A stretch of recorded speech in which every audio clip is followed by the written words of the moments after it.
Chain of survival says की early recognition म्हणजे कोणाला CPR द्यायचा हे तुम्ही लवकर समजलं पाहिजे. म्हणजे त्या पेशंटला तुम्हाला सगळ्यांच्या बाजूला काढता येऊन लवकर CPR देता आला पाहिजे. CPR चालू केल्यावरती जर तुम्हाला असं वाटलं मदतीची गरज आहे तर ते CPR चालू करायच्या आधीच मदत मागवा. म्हणजे तुम्ही CPR करेस तोपर्यंत ती मदत तुमच्यापर्यंत येऊ शकेल. जर AED पॉसिबल असेल, डिफिब्रिलेटर नाव ऐकलंय? What is defibrillator? It is a machine. आपल्या हृदयाचे दोन कॉम्पोनंट्स असतात. एक मौसल भाग, मस्क्युलर भाग, जो मेकॅनिकल पंप सारखं काम करतो. आता त्या पंपला काहीतरी ट्रिगर पाहिजे. तुमचं व्हेइकल मोटर पण किक दिल्याशिवाय चालू होती का किंवा इलेक्ट्रिक बटन दाबल्याशिवाय चालू होती का? नाही. तसं हृदयाला पण पंपिंग चालू ठेवायला काहीतरी एक स्टार्टर पाहिजे, ट्रिगर पाहिजे. That is your electrical activity. Defibrillator काय करतं, हे बंद पडलेली जी इलेक्ट्रिकल ऍक्टिव्हिटी आहे ते एक स्पेसिफिक अमाउंट जूल्सचा शॉक दिला की चालू करतं. कोणावरती रिवेंज म्हणून डिफिब्रिलेटर वापरायचं नाही. तर त्याचे काय कंडिशन्स असतात हे आपण बघूया. अँड हे जे तुम्ही करताय CPR त्याचा क्वालिटी रिझल्ट आलाय का? जर तुम्ही क्वालिटी CPR द्याल तर क्वालिटी रिझल्ट येईल. Trust me, 5 Newton's around, Newton's माहिती फिजिक्स थोडंफार शिकले, तेवढा फोर्सनी हृदय दाबलं जातं. तेव्हा कुठे हृदयातनं एक 20% 30% ब्लड पूर्ण शरीरापर्यंत सर्क्युलेट होतं. सो टू इमॅजिन तेवढ्या फोर्सनी तुम्हाला 30 कॉम्प्रेशन्स जर द्यायचे म्हणले 100 पर मिनिट 3:30:2 रेशो मध्ये, ते डॉक्टरची खात्या होते. Doctors have collapsed giving CPR. It is such a tedious task. But at the end of it, if the patient lives, it is worth it. तर क्वालिटी CPR देताना किती अमाउंट मी द्यायचा, किती प्रेस करायचं हे पण तुमचं ध्यान आलं पाहिजे. Okay, so this is what is circulated around, right? So we'll come back to this. 3 scenarios. What are you going to do? Suppose तुमच्याकडे एखादी सिच्युएशन आहे. तुम्ही रस्त्यातून सकाळी फिरायला जाताय गार्डन मध्ये आणि कोणीतरी एक आजोबा असा छातीला कळ येऊन घेऊन खाली पडले. काय कराल? काय कराल? चप्पल काढाल, आरडाओरडा कराल, कांदा मागवाल, काय कराल? काय कराल? Call for ambulance. तोपर्यंत ते बिचारा आजोबा कसं पडला राहणार तिथे? नाही. So first thing is scene safety. What will you do? What will you do? Scene safety. Scene safety म्हणजे काय करणार? जो विक्टिम आहे किंवा ज्याला पेशंट आहे, त्रास आहे, त्याला एका कडेला नेऊन पालथं झोपवणार. उलथ करा, एका अंगाला करा, असलं प्रकार करायचे नाही. पहिला नियम, scene safety. Bring the patient towards a safe corner. Lay the patient supine. आले लक्षात? सेकंड गोष्ट काय करणार? जर तुम्ही एकटे असाल तर तुम्ही immediately you will call for help. तुमच्याकडे मोबाईल असो, तुम्ही डायल करा नंबर, नियरेस्ट काही जवळपास दिसतंय तिथे जाऊन ॲम्ब्युलन्स बोलवा, 100 डायल करा, 101 डायल करा, whatever it is, but it has to be fast.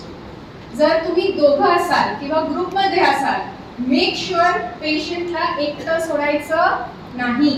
तुमच्या सहयोगीला किंवा तुमच्या मित्रमैत्रिणीला पुढे पाठवा हेल्पसाठी आणि तुम्ही मागे थांबायचे पेशंटला CPR द्यायला, पेशंटला अटेंड करायला. Right? So first is scene safety. Second is call for help. If you are alone, go immediately, come back to attend the patient. If you are in a group or if you are 2 persons together, एक patient जवळ थांबणार, एक मदतीसाठी धावणार. आले लक्षात? What is the third thing you do? What is the third thing you do? Normally जेव्हा आम्ही लेमन लोकांना सांगतो, म्हणजे ज्यांना मेडिसिनचं ज्ञान नाही त्यांना सांगतो की तुम्ही ब्रीदिंग हालचाल वगैरे काही आहे का ते बघून CPR चालू करा. पण तुम्ही मेडिकलचे बॅकग्राऊंड लोक आहात, तुम्ही मेडिकल डॉक्टर्स आहात. So what should you look for? Pulse. पुढे बघणार नाही. रेडियल नाही. कॅरोटिड. कॅरोटेड. कॅरोटेड कुठे बघायची आणि कशी बघायची?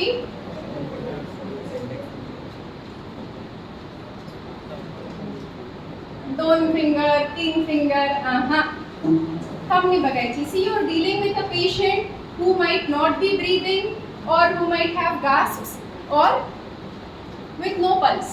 त्यामुळे तुमच्या फिंगरटिप्सला कदाचित तेवढी सेन्सिटिव्हिटी नसेल.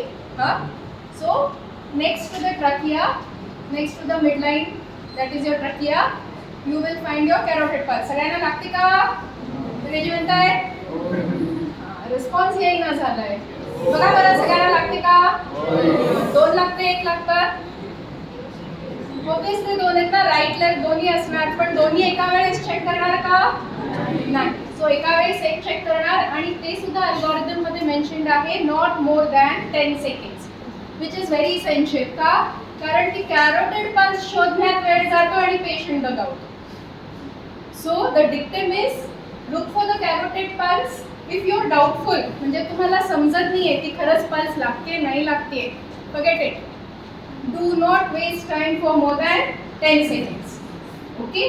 त्याच्यानंतर काय कराल? पल्स आता सपोज लागत नाही, काय कराल? काय लिहिलंय? पेशंट पल्स पण नाहीये, ब्रीदिंग पण नाहीये, काय करणार? Start CPR. Start your chest compressions.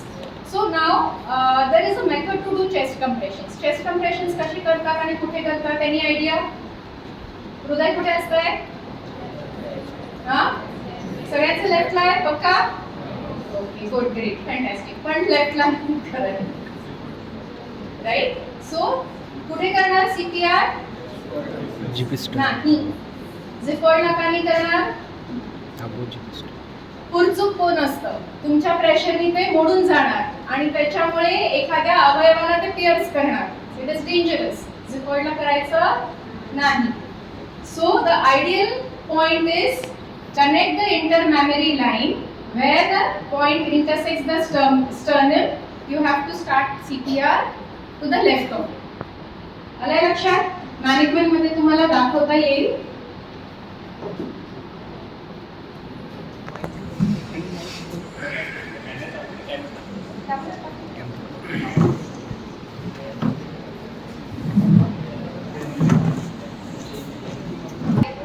शेवटपर्यंत ऐकू येत आहे? Very good. ओके, कॅमेरा दिसतोय.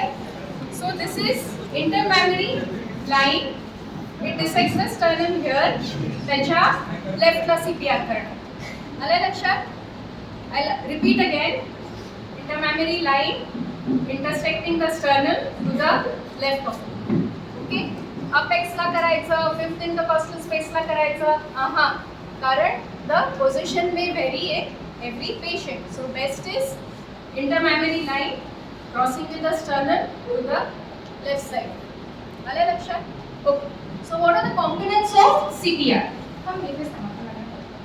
What are the components? 5 components of CPR. One is the location, one is the number of compressions. किती करायचे?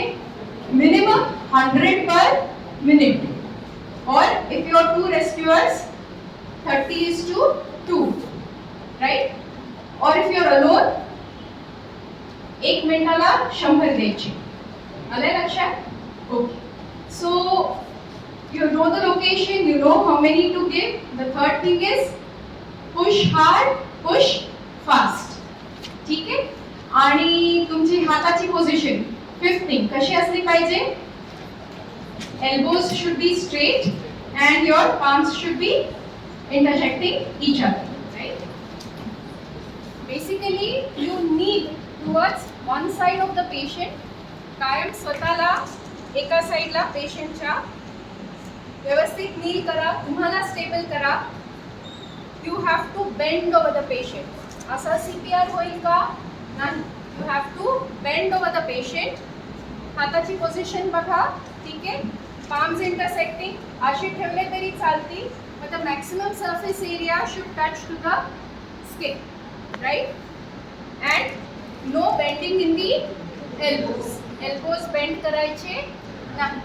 And how will you count? 1, 2, 3, 4, 5, 6, 7, 8, 9, 10.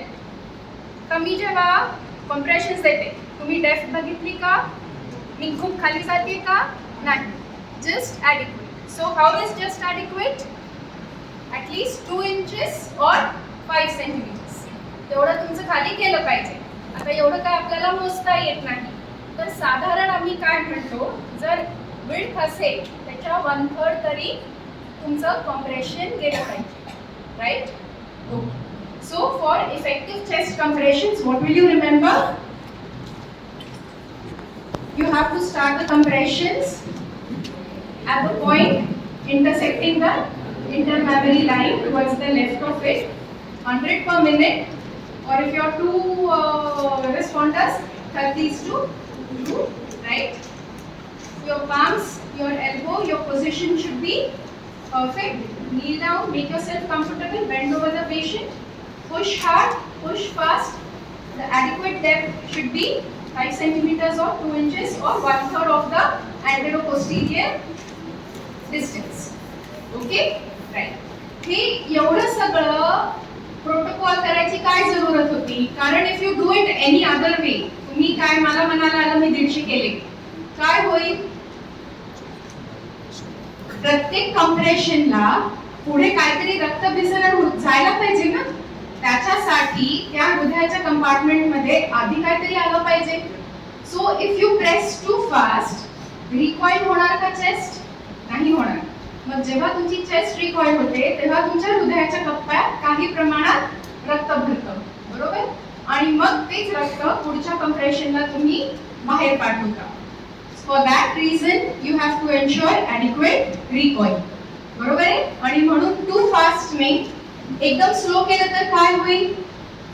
जेवढं रक्त तुम्हाला per minute head to toe पोचायला पाहिजे तेवढं पोचणार नाही. So every fact has a scientific meaning to it, has a significance to it. मी परत चेस्ट कंप्रेशन सांगते, लक्षात ठेवा. Chest compression position intermammary line to the left of it. Okay? Push hard, push fast, have adequate recoil. The depth should be 1/3 of the anteroposterior diameters or 2 inches or 5 centimeters, whichever it is. Okay? समजलंय सगळ्यांना? विसरणार नाही? प्रश्न विचारायला का नंतर? This is not an exam. Okay. So once you started chest compressions, आता तुम्ही chest compression चालू केले. Next काय आपलं काय होतं? CAB. Next is airway. Okay? So if you are two responders, तुम्ही दोघं जण आहात, तर जेव्हा एक कंप्रेशन करत असतो दुसऱ्यानी हेड एंड ला यायचं. ओके? हेड एंड ला आल्यावर काय करणार?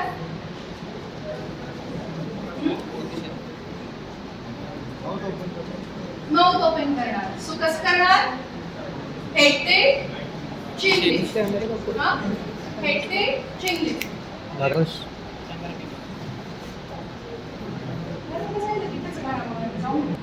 घोरतात रात्रीचे का घोरतात?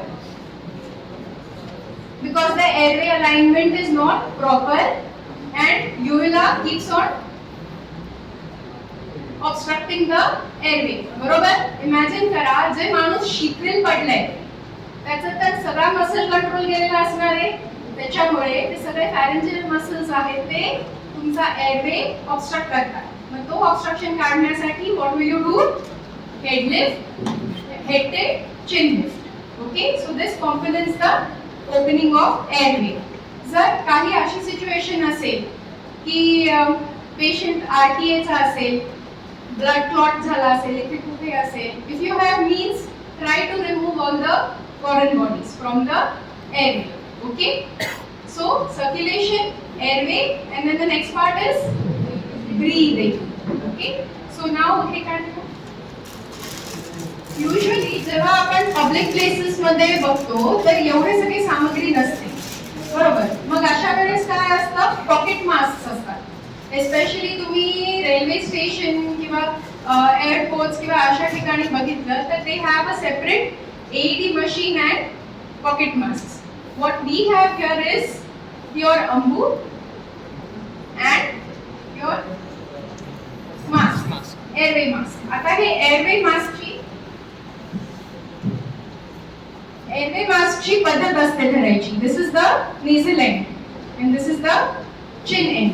ओके, कसं पकडणार? असं लावणार, असं असं ठेवायचं नाही. हेड एंडला बसताना पण you have to properly be in line with the sagittal section. Okay, so C आणि ई असं टेक्निक आहे मास्क पकडायचं. मास्क नेझल एंड पकडला, दिस इज सी, माझे थंब आणि इंडेक्स फिंगर दिसते, so this is C and this is E.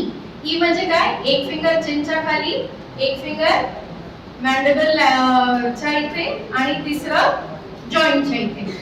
Right? Okay, so by this you have a firm grip आणि तुम्ही एका हाताने पण मास्क पकडू शकता, दुसऱ्या हाताने अंबू करू शकता. So how to give breaths to the patient?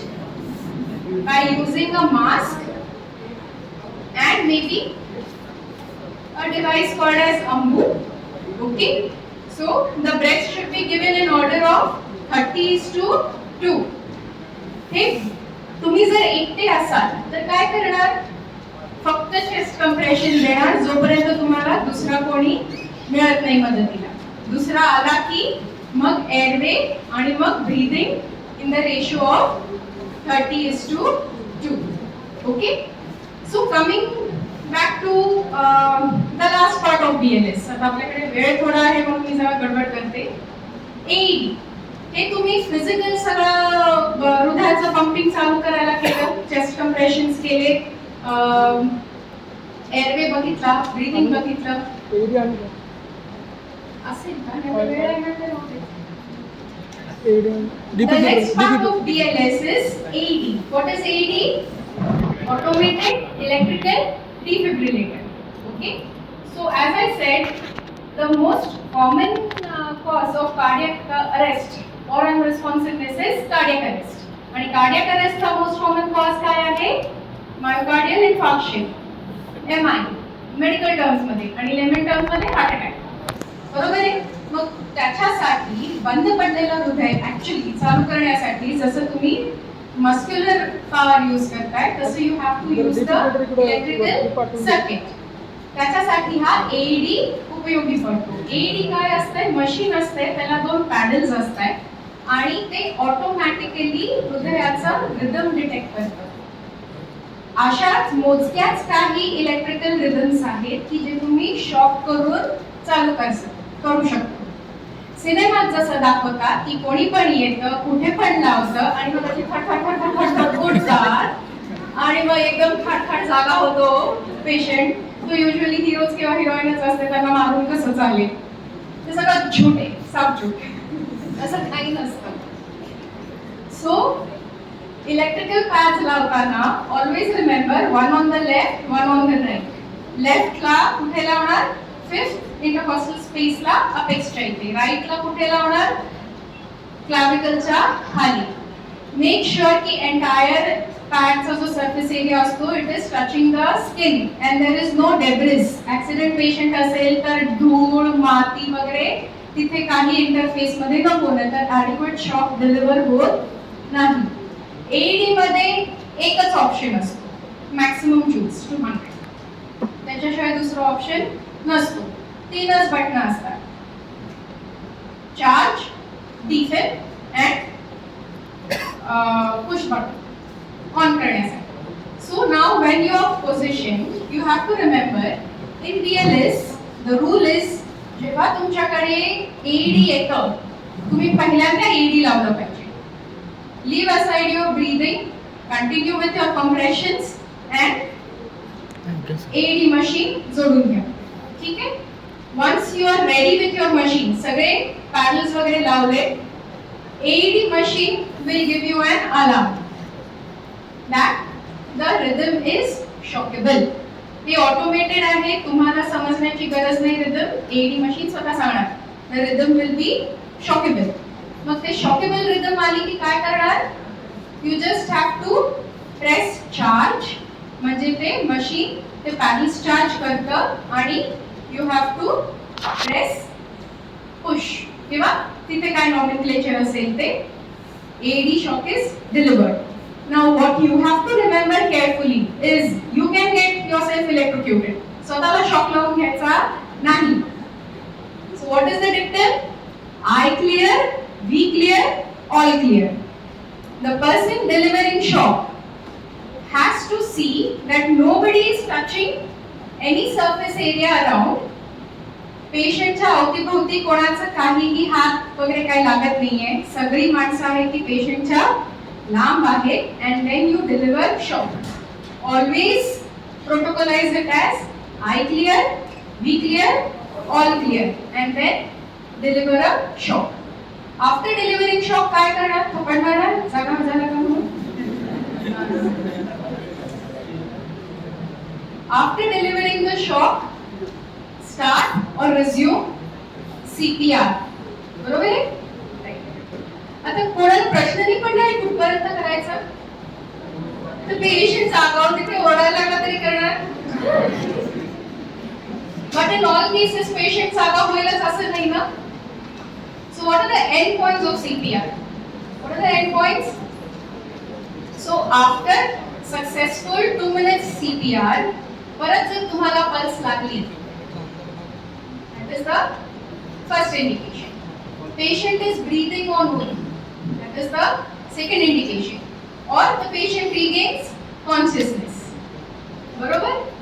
जर ह्या तिन्ही पैकी काही झालं नाही तर you will have to continue with your CPR till the help arrives. जोपर्यंत तुमची advanced cardiac life support system येत नाही तोपर्यंत you will have to continue giving CPR, right? आता हा एक सिनारिओ झाला की जिथे ब्रीदिंग पण पेशंट करत नाहीये आणि पल्स पण लागत नाहीये. What if there are shallow gasps?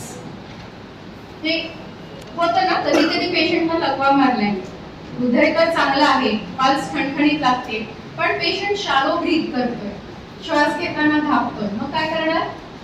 Simple thing, again scene safety, check responsiveness, जवळ घ्या, हेड ते चेन आणि give assisted breaths, 1 breath per 6 seconds किंवा डिफिकल्ट असेल मोजण्यात तर प्रत्येक मिनिटाला 10 breaths.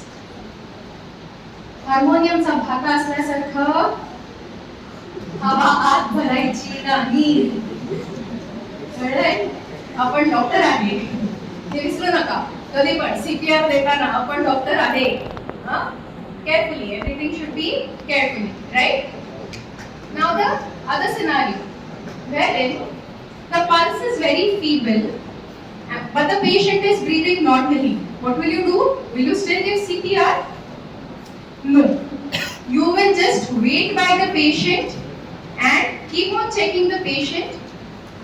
If there is no pulse, then you again resume back to your original algorithm. Okay? So I think so this is your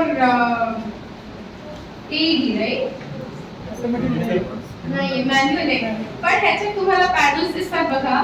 पायकल paddle आहे ते कुठे ठेवणार? 5th intercostal space on the left side, apex ला. हे बघा, apex लिहिलेलं आहे ते. त्याचा पण 2 भाग असतात. आणि हे sternal. Sternal म्हणजे कुठे? राईट clavicle किंवा shoulder bone च्या खाली. You have to see to it that the entire surface area touches the skin. ह्याला एक lubricant jelly येते. That jelly enhances the electrical impulsations. ती jelly लावून असं करायचं नाही. काय होतं? आपण इलेक्ट्रोक्यूट करतो. Right? So don't do that. Okay. आता इथे हा मॅन्युअल असल्या कारणाने तुम्हाला जूल्स सिलेक्ट करता येतात. बट ऑटोमेटेडला डायरेक्ट 200 जूल्स असतात. Okay? This is a biphasic. Monophasic is different. It is 360. We won't go into details. Okay? So mostly आपला presentation we'll leave aside. We will come back to the revision. We'll come back to revision and then we will have a demo. I need volunteers from the group. Okay? Right. So the scenario goes. What's that? Thank you. So the scenario goes. Bike accident झालाय. आणि तुम्ही से passer bye आहात. So काय करणार तुम्ही? काय करणार? Accident झाला, पडलाय तो माणूस, काय करणार? Okay, right. So good. First point, scene safety. पेशंटला उचलून बाजूला घेतलं, सुपाईन लेटवलं. नेक्स्ट,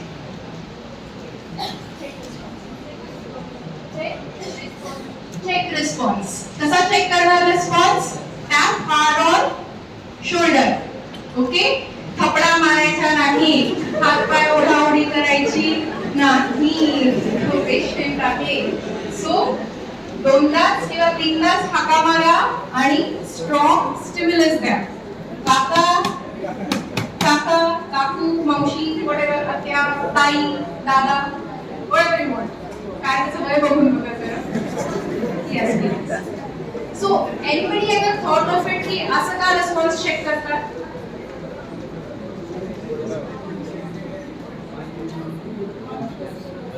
चप्पल का नाही सुंगत किंवा कांदा का नाही लावायचं ना, आजी वगैरे सिरियल मध्ये दाखवतात. का नाही कसं करायचं? Basically it is not scientific. 5 senses आहेत माहिती तुम्हाला. This is the last to go. Patient जेव्हा अनकॉन्शियस होतो तेव्हा auditory sense is the last to go, आणि म्हणून आपण जोरात टॅप करून पेशंटला हाक मारतो. In fact, this is the basic principle in anesthesia also. माहिती नाही कोणाचं कधी ऑपरेशन झालंय, पूर्ण भूल दिलीये, किंवा घरी कोणाला कधी काय ऑपरेशन झालंय, विचारा. पेशंट भुलेतनं बाहेर काढताना भूलतज्ञ कायम आवाज देतो पेशंटला, उठा, श्वास घ्या. का? जसा auditory sense is last to go, it is first to come back. Okay, म्हणून टॅप करून जोरात हाक मारायचं. ठीक आहे, मला वाटलं की व्हायला वाटलं म्हणून नाही. It is a protocol with a scientific basis. So okay, scene safety, check responsiveness, then what? Check pulse. Very good. Where will you check pulse? Carotid. Any or specific? कुठली पण? दोन्ही पण? का एकच? एकच. So any, left or right? दोन्ही एकत्र करणार? So midline प्रक्रिया with a thumb next to it, not more than. Audience is awake. I am glad. Right. So there is no pulse. Patient is not breathing. There is no pulse. What else? What next? Start CPR. CPR कुठे देणार? Internally line to the left.